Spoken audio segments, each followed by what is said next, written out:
At sa mga kadalagahan namang gustong lumagay sa tahimik, pakinggan nyo at wag limutan ang aking sasabihin. Kung may tawag ng pag-ibig sa puso nyo ay kakatok, buksan nyo ang inyong dibdib at huwag namang magmaramot.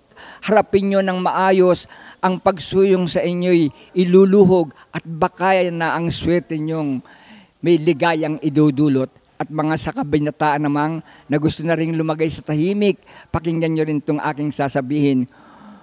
Kapag tawag ng pag-ibig, kayo biglang ginulantang, mag-isip muna at magnilay bago ito ay sunggaban.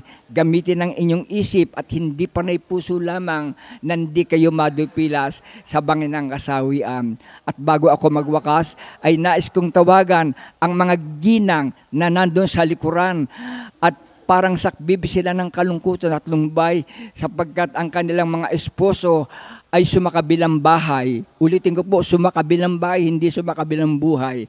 Mga ginang, huwag kayong mawawala ng pag-asa sapagkat isang araw ay babalik ang inyong mahal na esposo at sasabihin sa inyong, mahal, patawarin mo ako nang iwan kita ng walang paalam.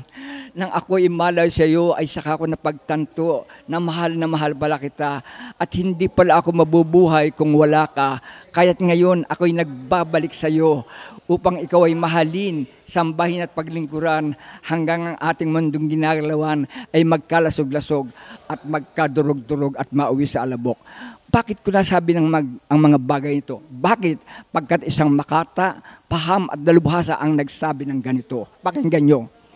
Ang ibong lumayo sa kasuyong ibon, pilit nagbabalik pagdating ng hapon. Ang tao pa kayang sa sumpa na loom, andi pagbalikan ng dating yamungmung. At ito na ang pangwakas sa mga kabataan na isang unsolicited advice na po. Ito, ang pakinggan nyo rin po itong mabuti. Kayong mga kabataang pag-ibig ang ninanais, kayong mga paru-parong sa ilaway ng agligid, pagka kayo'y umibig na, hahanapin ang panganib at ang mga pakpak ninyo'y masusunog sa pag-ibig. Salamat po.